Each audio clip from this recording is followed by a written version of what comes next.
In today's video, I'm going to share with you my hands-on experience shooting overseas with the Lumix S9 as my primary travel camera. Let's get into it.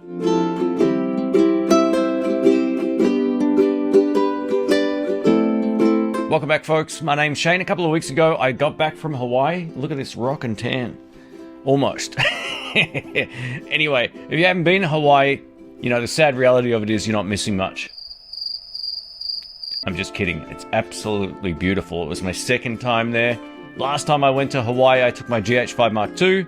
This time, I took my Lumix S9. I've got wet fingers, sorry about that. And I also took the S5 Mark IIX, which I'm shooting with right now. But this will mostly focus on why the S9 is my primary run and gun travel camera. We're going to talk about photography, we're going to talk about video, and then we'll also cover everything you need to know about the trade-offs of this camera versus something like the S5 Mark II. Let's kick things off by talking about why this is my preferred travel camera. So the Lumix S9 is really quite small. If you take a look at its profile here versus that of the S5 Mark II, it really puts it into perspective just how small this is. Now, I'm rocking the small rig grip on this particular model. You can see that there's a little grip here, but if you take this off, it's even smaller and lighter. If you're someone who doesn't like to wear one of those neck strap things, then definitely get this small rig grip. It really does improve the experience. But you can take this off, and the camera body itself only weighs 486 grams. Let's talk photography. So if you're coming from micro four thirds or a smaller sensor camera, I think you're going to get a kick out of the results of this. Even shooting with the 20 to 60mm kit lens at night, you're going to get much better results than you'll ever be able to with a smaller sensor camera. One of the big complaints people have with the S9 when it comes to photography is that there's no mechanical shutter, which can introduce banding in really specific shooting scenarios. But do you know how many times that actually impacted my photography? Zero. The old big fat zero. So a lot of people were complaining that this will give you a whole lot of banding and rolling shutter for general photography.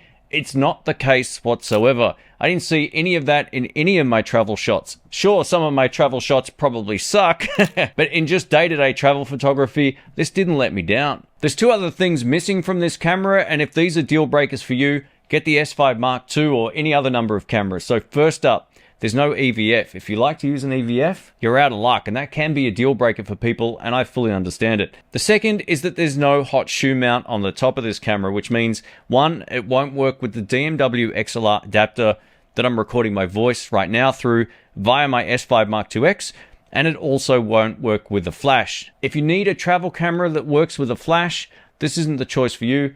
Again, get the S5 Mark II. One of the big questions I've seen come in on my S9 tutorial video, if you haven't seen that, I'll link it below, is can I use this if I'm a complete beginner? And the answer is yes. Now for photography, there's a mode called IA, which is called Intelligent Auto Mode. It's on the top dial over here. And this allows the camera to do all the settings for you. It kind of optimizes the image every time you take a photo. So if you switch to that, put an SD card in, click the shutter, you're going to get really solid results. Another reason why I think the S9 is a killer travel camera is the fact it has handheld high resolution mode. And I used this plenty on my trip away. Now the benefit of this mode is you click the shutter once, it takes a whole lot of photos, all in a few seconds or so, compiles them in camera, and then you get this almost like 100 megapixel image at the end. I can't remember the exact megapixel count, but it's a lot. And this looks absolutely glorious. And if you're shooting in this mode, you just have like this high-res, beautiful desktop image you can put on your computer screen. Or of course, if you're shooting in low light, it actually drives down the noise because it's compiling a whole lot of photos. The low light performance on this is already great.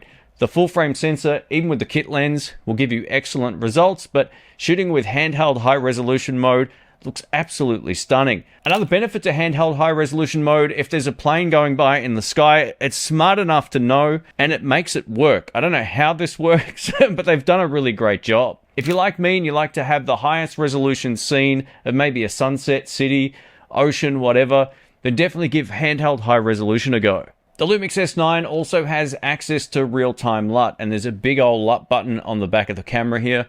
And this allows you to fully customize or download a custom picture profile from the Lumix Lab app on your phone and store it directly in your camera. Now, the benefit of this whole process, once you get used to it, is the fact I can fully customize the end result, which is shot in camera. So I've customized the natural picture profile, which is one of my favorites in the camera. I added more saturation, I changed the hue slightly, added a bit more contrast, sent that back to the camera, and that's my natural plus picture profile that I've used in the majority of the footage and video you're seeing on screen.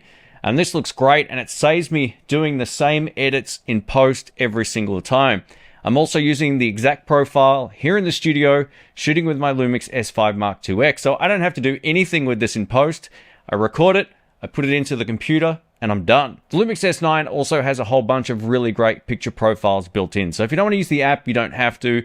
One of my favorites is, of course, the Leica monochrome black and white picture profile. I didn't shoot too much with this in Hawaii because there was blue sky everywhere and sunshine. Didn't really set the mood.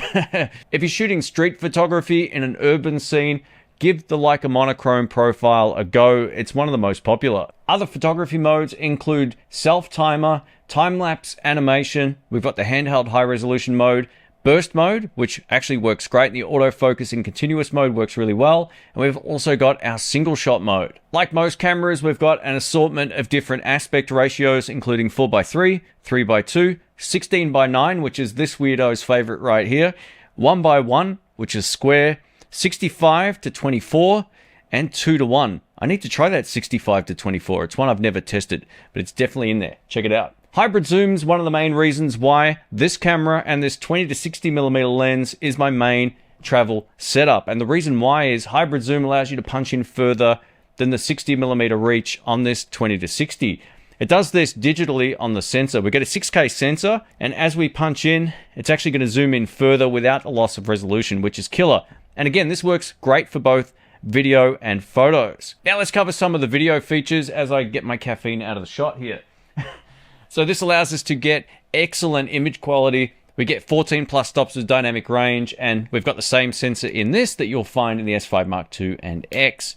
It allows us to shoot up to 6K open gate, so if you want to crop in post either vertically or in a 16:9, you can do that as well. But if you don't want to do any of that, you can shoot 4K at 422 10-bit color sampling and get just beautiful image quality, whether we're using one of the standard picture profiles, one of the custom real-time LUT profiles, or if you want to shoot with Vlog, you can grade it in post or in camera thanks to real-time LUT. So it's very powerful in terms of its dynamic range and video set. Another reason why this is a beast of a travel camera, especially for shooting clips and all that kind of stuff, there's two really special kind of stabilization modes in here. One is called IS boost mode. So if you're holding this handheld, you can enable IS boost.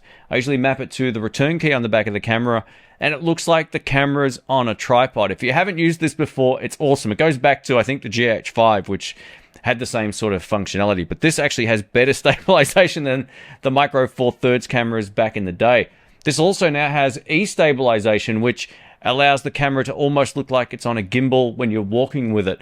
This has two modes, standard, which is all I ever use, and high if you're running with the camera. Maybe the only limitation to the E-Stabilization is that it crops in. So if you plan on shooting in the high mode, you're going to lose a bigger portion of your frame. Standard only crops in a hair, but the trade-off's definitely worth it. Hybrid zoom, as I mentioned earlier, is available in this camera for both photo and video. And again, it's one of the main reasons why this is my travel camera of choice. And it also has better phase hybrid autofocus and tracking modes than the S9 Mark II and X. This means you get phase hybrid autofocus in more modes than you'll find on those cameras.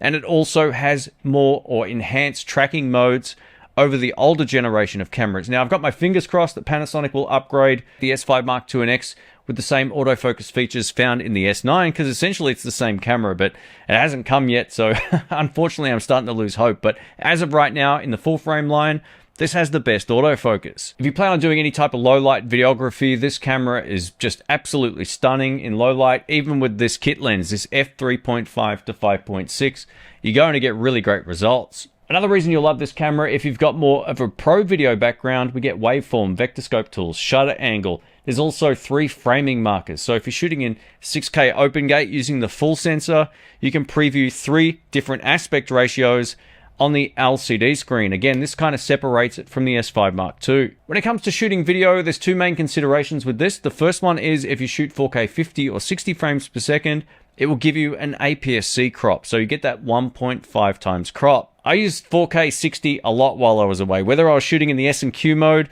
or whether I just changed to a different frame rate in the camera, and the image quality still looks great. If you're using this as a travel camera, you're not going to have a problem with it, and sometimes that crop can actually help you reach a shot a little bit easier if it's just a little bit too far away. I didn't find there to be any real sacrifice in terms of video quality. Secondly, this camera can overheat, but it really surprised me while I was away. So while I was away, I did a long-term review of the S5 Mark IIX, and I had this out in the sun shooting 4K at 30 frames per second, 422 10-bit, and it didn't overheat. Now, given it was early in the morning, it was 7:30, but the sun was coming up and it was out, and I shot to about 11:30. By the end of that shooting in about 5 to 10 minute clips here and there, I did see the overheating warning message come up once, and it was only when I started shooting the B-roll of the S5 Mark IIX in the S&Q mode. So the camera got pretty warm. There's no internal active cooling with this, so yeah, it can overheat quite a lot easier, and if you're shooting in direct sunlight and it's hot, it will most likely overheat. But this camera seems to handle 4K at 24, 25, and 30 frames per second pretty well. I didn't want to shoot open gate because I had a feeling it would overheat.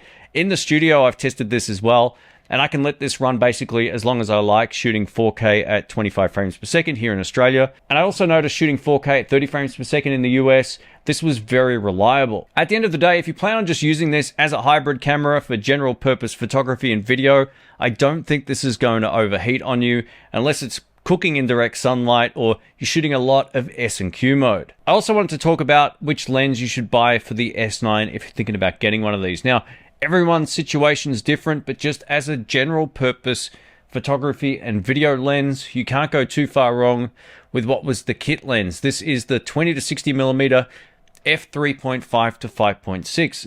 Panasonic recently changed their kit lens from this to the new 18mm, which is much smaller. A lot of people give this lens and camera body a hard time. They say, oh, the lens is too big.